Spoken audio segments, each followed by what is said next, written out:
Hello,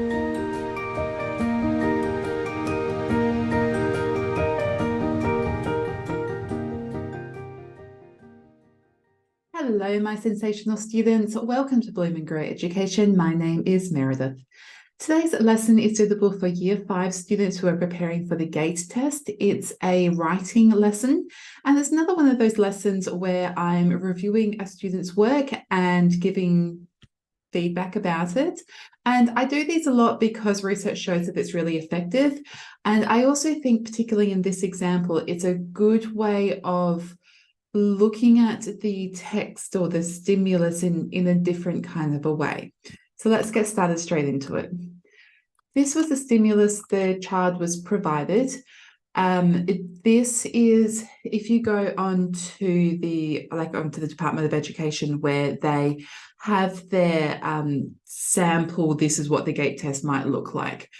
This is where this has come from. So we've got this fish diving out of the water, and then we've got this underneath, some risks are worth it. And you can write to the fish or to the saying. And what this girl has done is she's written it to the saying. So it really doesn't have anything at all to do with the fish. But she's done a lovely job. This is quite early on. This is about 7 months before the GATE exam. But she did eventually get accepted into the Riverton GATE program. So she was a lovely writer and a lovely girl, and I was really happy for her that she was accepted. Okay, let's have a look at her writing sample. So it was called Come Out of My Comfort Zone. I loathe Sunday afternoons. You will ask me why. I have got a one-word answer for you: school. But I am one of those people who hate school. It meant homework. It meant maths. I hate maths. It's the most worst thing. Honestly, even worse than my brother. 12 hours later. Emily, come on, a voice shouted. My mum was calling out to me. Ugh, I told you guys, I hate school to the power of 1,000,000. I got up, got dressed, and packed my bag. I tiptoed downstairs and ran to the bathroom to brush my teeth. After I brushed my teeth, I ate breakfast, snatched my bag off the floor, and sprinted to the bus. I took a seat next to my best friend, Diana. Morning, I said. Hi, Diana said in a dreamy voice. I hit her playfully to get her back to the present moment. The train stopped at school, and about 90% of the children came off. We all walked off to the undercover area and sat there so our principal could start their speech. After about an hour, the principal started off with, "Good morning to you all." I instantly drowsed off to sleep. The maths competition is being held at our school. I suddenly sat up straight. The maths competition. Now, unlike last year, I have decided to choose some... Oh, sorry, this is the principal talking still. Now, unlike last year, I have decided to choose some people to compete. My head immediately started to race. So normally it's my heart, but this time it's my head. My head started to run with thoughts of all kinds. I have chosen these people: Amaya, Ava, and I think Everly. I thought her name was Emily. Is it the name of the girl? Emily, the school... Emma. Oh, okay, I see. And I think the name is Everly. Is that the name of the girl? Emily, the school chorus. My heart also started to race. Competitors, you will remain here and do the competition now. Everyone else leave. Every child stood up except me, Ava, and Amaya. The rustling of feet slowly started to fade away as the hall emptied. Now sit down at the tables. We all took seats. The principal handed out some papers. Good luck, she said. 3, 2, 1, go. I turned the paper around and stared down at the paper without seeing. Beads of sweat made their way down my face. Hand in your paper, the principal said after a time was up. I sighed in relief as I handed my paper to the principal. Your results will come tomorrow. 24 hours later. I have your results for the maths competition. First place. We all held our breath. Emily, stand right. I couldn't believe it. I had come first place. I may have been out of my comfort zone, but it was worth it. Okay, so there are lots of lovely things in this story. I love the way that she started off with that.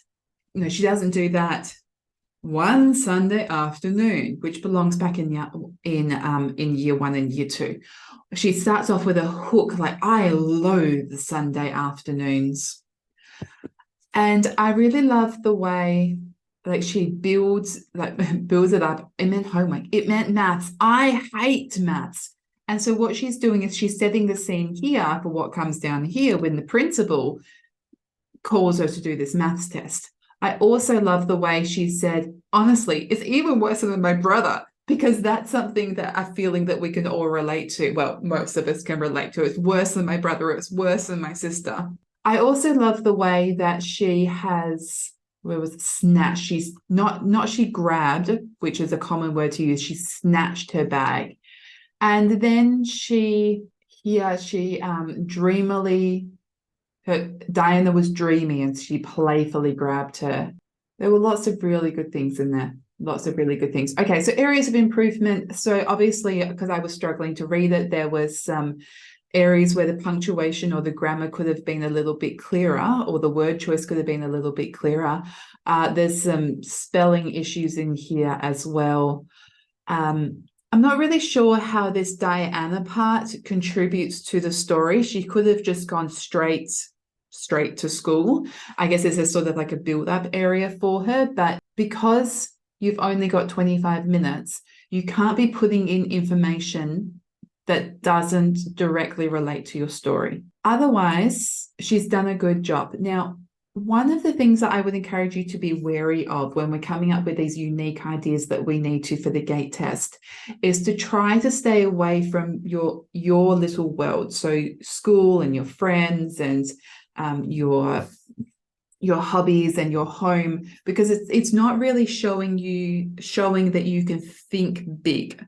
So we want to be setting it in Rome or in the jungle or something. So just try to stay away from your immediate world, because of what it's showing is that you can only think about your immediate world. When I was a graduate teacher, I had one senior teacher. She'd been teaching for about 40 years, and I was umming and ahhing between whether this child's writing sample for her report was an A or a B. And I said, I just don't know. What do you think? Because I'd only been teaching a year or two at the time. And she said, do you notice how she's used her friends' names as the characters? And I said, yes. And she said, that shows she's not ready for an A. She's still a B, because she's still thinking about the world in terms of her immediate friends. And she could have taken some names from some books she loved. She could have just pulled names out of her head, but she's still inside that little world. So I encourage you to think bigger than that. But the reason why I like that story, that I wanted to show it to you, was because most students, the immediate reaction is to think about a fish swimming into the ocean, and not to think about the some risks are worth it angle. So when you're brainstorming about a picture that has a stimulus that has both an image and writing, maybe you might get a better story out of just the words than out of the picture. Because personally, I think that it's quite difficult to come up with a unique story out of that fish picture. Some risks are worth it is a much better way to be able to produce a unique idea. Okay, that is all. Thank you very much for joining me for this lesson. Thank you for allowing me to support you with your learning. I would really appreciate it if you could please support me in return by liking this video and subscribing to my YouTube channel. I'll see you at the next lesson.